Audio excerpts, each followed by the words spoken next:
तो मैं आगे बढ़ूं उससे पहले कुछ दिनों पहले ये पहले चरण की वोटिंग से पहले मैंने भूपेश बघेल जी का एक इंटरव्यू किया था। इन्हीं दोनों सवाल मैंने उनसे पूछे थे, उनका भी पक्ष आना चाहिए। क्या कहा भूपेश बघेल ने, सुन लीजिए। लेकिन ये सीबीआई की कार्रवाई से, ईडी की कार्रवाई से पहले था, जब उन पर गौठान की बात करें तो आरोप लगाते हैं 1300 करोड़ का, 1360 करोड़ का घोटाला हो गया।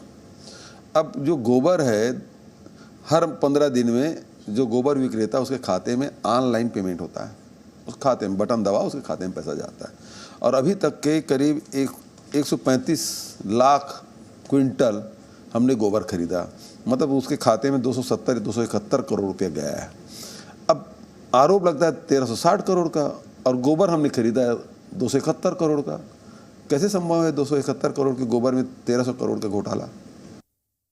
कि शराब घोटाला हुआ 2168 करोड़ का घोटाला। अब 2168 करोड़ का घोटाला हुआ, 3 साल से आईटी और ईडी जांच कर रही। 2020 से मामला हुआ, आईटी वालों में कोई मामला बनता नहीं, फिर ईडी वाले घुस गए। ईडी वाले पूरा ताकत लगा लिए और जितने लोगों की गिरफ्तार किए, जितने खिलाफ कार्रवाई किए, उसमें वर्तमान जो संपत्ति है, 2018 के पहले एक संपत्ति है, जो उसके पैतृक संपत्ति, चल अचल संपत्ति, सबको जोड़ लिए तो हुआ 200 करोड़। दूसरी बात यह है कि सीएजी ने, केग ने, भारत सरकार ने यहाँ जांच करवाई, 2 साल जांच कराई। सारे फैक्ट्रियों में गए, हर एक ज़िले में गए और उसने कहा इसमें कोई गड़बड़ी नहीं है। अब ईडी ने अपनी, आईटी ने अपनी जांच में कहा कुछ नहीं। ईडी अब घूम घूम के थक गई है। अब वो हाई कोर्ट में एप्लीकेशन दिया है, इसको अब सीबीआई इस जांच को सौंपा जाए। मैं इसे और आगे बढ़ता हूं कि आप इंटरपोल को दे दें।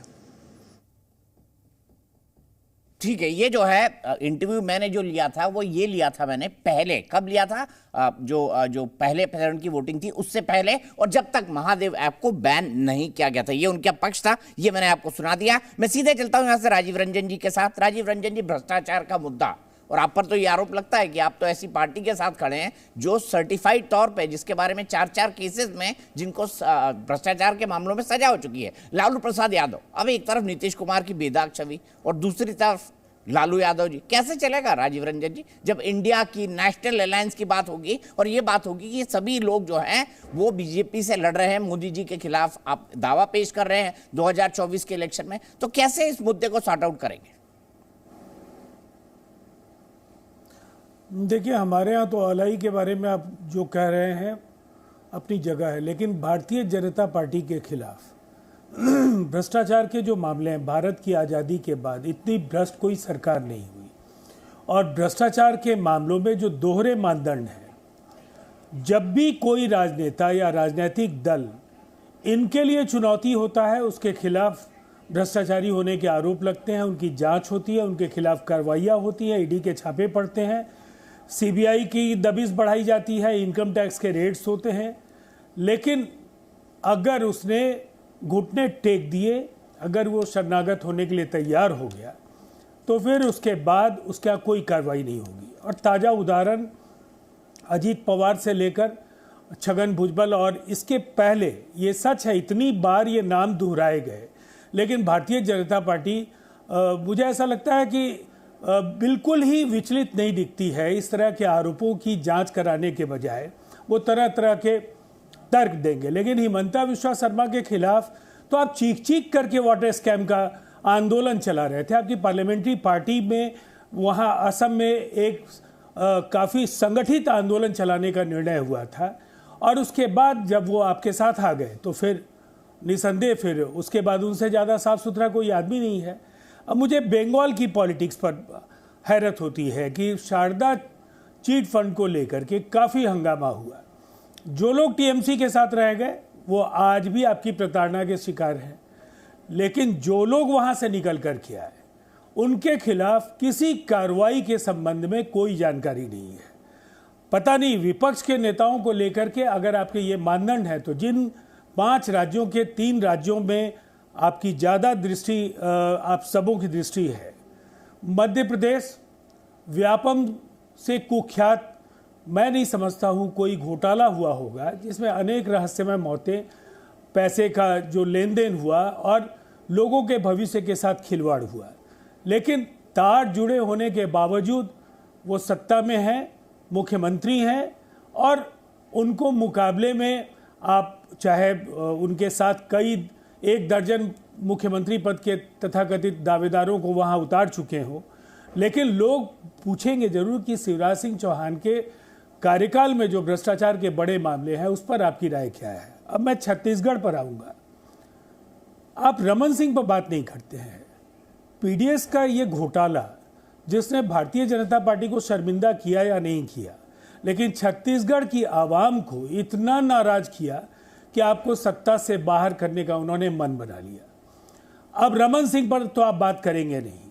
और राजस्थान में वसुंधरा राजे सिंधिया जी और ललित मोदी के बीच जिस तरीके का जो कनेक्शन था कि एक सुपर चीफ मिनिस्टर के तौर पर ललित मोदी को वहां जाना जाता था और उनका जो कद बढ़ा बतौर मुख्यमंत्री वसुंधरा राजे जी का जो संरक्षण मिला और समर्थन मिला, उस पर काफ़ी चर्चा हो चुकी है। अब देश के जिन राज्यों में अभी आपने एक अध्यक्ष की नियुक्ति की,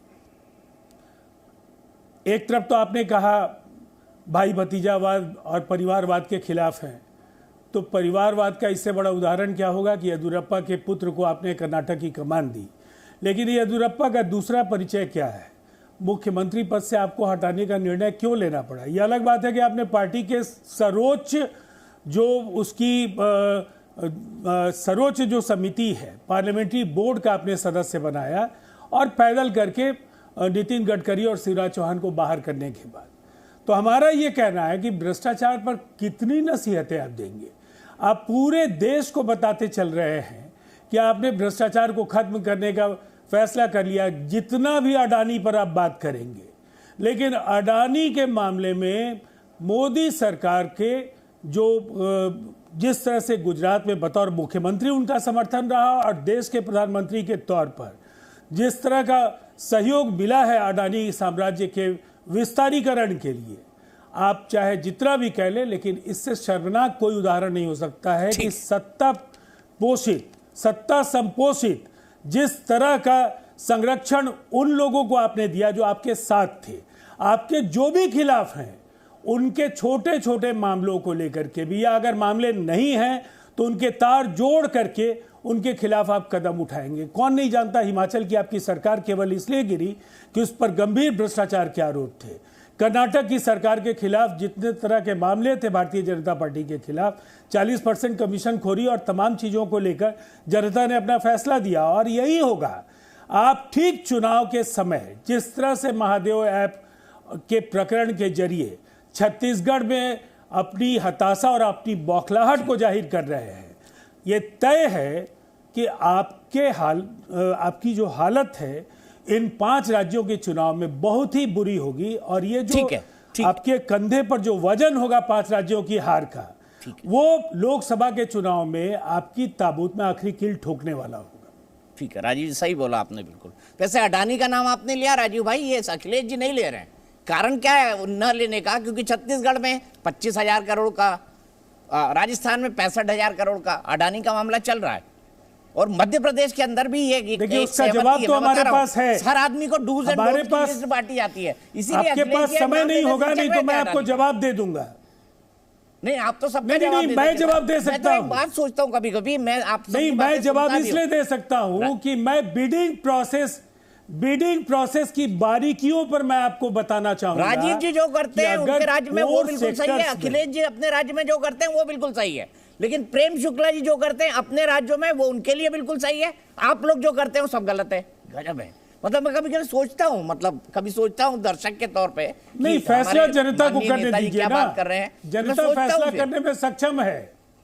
हाँ नहीं, मुझे पता है सर सक्षम है, इसलिए मैं चाहूंगा कि कभी आप अडानी साम्राज्य को, यही बोलता हूँ सर, कांग्रेस के राज्यों में जो कॉन्ट्रैक्ट्स मिले हैं वो ईमानदारी से मिले। बीजेपी के राज्यों में भ्रष्टाचार से मिले। बीजेपी कहती है कांग्रेस के राज्य में भ्रष्टाचार हुआ है, हमारे राज्य में सब कुछ ईमानदारी से हुआ है। इसी की तो बात कर रहा हूं सर, इसी की बात कर रहा हूं।